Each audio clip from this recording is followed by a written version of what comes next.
ती क्रमांक आहे 19.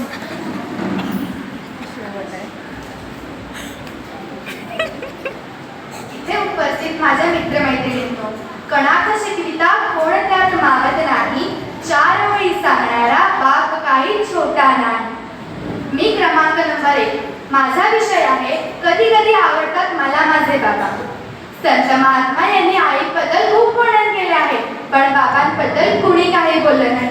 आपल्या प्रत्येक जीवनात बाबांनी एक स्वप्न बघितले असते. जन्मापासून ते मोठे होईपर्यंत त्यांनी आपले आयुष्य खर्च केलेले असते. आई ही जर का आपल्या गाडीची योग्य दिशा देणारी असली, तर बाबा हे मात्र अचानक आलेल्या संकटांना वडील हा एक अर्जंट ब्रेक असतात. आपण बाबांना खूप घाबरतो का, ते मारतात, नेहमी ओरडतात, पण त्यांचा मारण्याचा हा उद्देश असतो की आपली मुलं सत्याच्या मार्गाने जावी. आपण आईला सांगतो, पण बाबांना काही सांगत नाही का, तर त्यांना खूप घाबरतो. बाबा कामावर जात असतील आणि त्यांचे शर्ट फाटले असेल तर आपण त्यांना शिवून अथवा नवीन आणून देत नाही का, तर त्याला पैसे लागतील. पण माझा फ्रॉक फाटला असेल तर तेच सांगतात, बाळा चल तुला आपण नवीन कपडे आणूयात. यावरून समजते की त्यांच्या आपल्यावर किती प्रेम आहे. घरी खायला चांगले नसले तरी चालेल, पण आई वडील हवे. आई हे जर का मांगल्य असेल तर बाबा हे त्या घराचे अस्तित्व आहे. छोट्या संकटांना आई आठवते, पण मोठ्या संकटांना बाबाच आठवतात. बाबा आपली एक पुण्याई आहे, ती आपल्या बरोबर नेहमी असावी.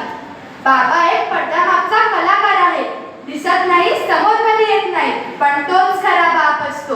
कवीने आईवर कविता केली, कथाकाराने आईच मांडली, व्याख्याने देऊन पण आईच उभी केली, कीर्तनकाराने पण आईच मांडली. पण ते बाबा काय म्हणतात हे कधीच दिसले नाही. आई जर का घराचा कळस असेल तर स्वतःला जमिनीत काढून घेणारा हा बाप आहे. बाबा कुणाला म्हणतात? लहानपणीपासून बाबांविषयी मुलांच्या मनामध्ये सांगितलं जातं की लेकरा अभ्यास कर, त्याचा बाबा मारतील, जेवण कर, त्याचा बाबा मारतील, मोबाईल घेतलास थांब बाबांनाच सांगते, तू मुलगी आहेस घरच्या कामांमध्ये मला मदत कर, नाहीतर बाबा ओरडतील. या सगळ्या गोष्टींमुळे मुलांच्या मनामध्ये बाबा यमदेव झालेले असतात. पण त्या बाबांचे कष्ट दिसत नाही. स्वतः रात्रंदिवस राबून घर आनंदात ठेवतात, ते म्हणजे आपले बाबा असतात. बाबा रागवतात तेव्हा मला अजिबात आवडत नाही.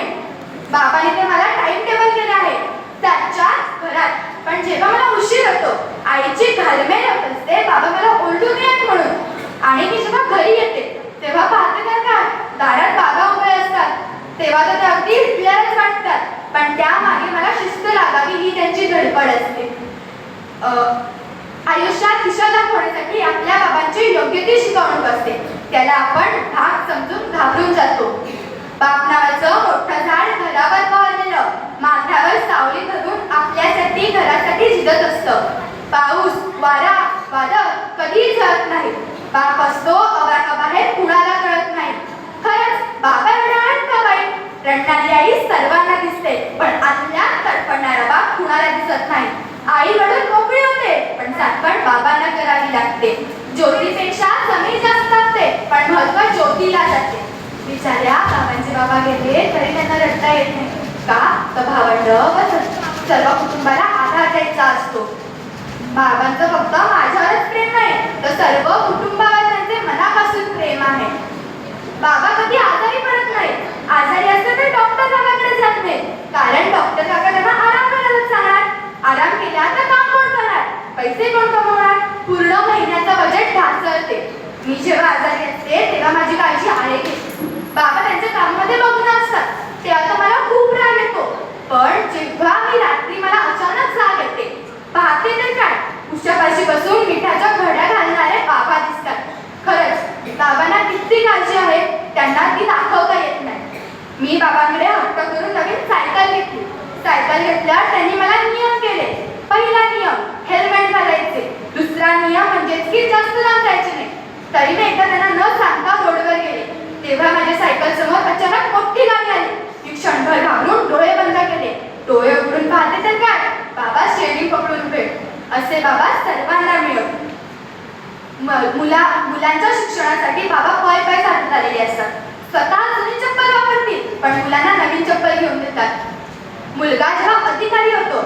म्हणजेच की त्यांनी लावलेल्या वेलीवर जेव्हा फुल येते तेव्हा त्यांचा आनंद बघण्यासारखा असतो.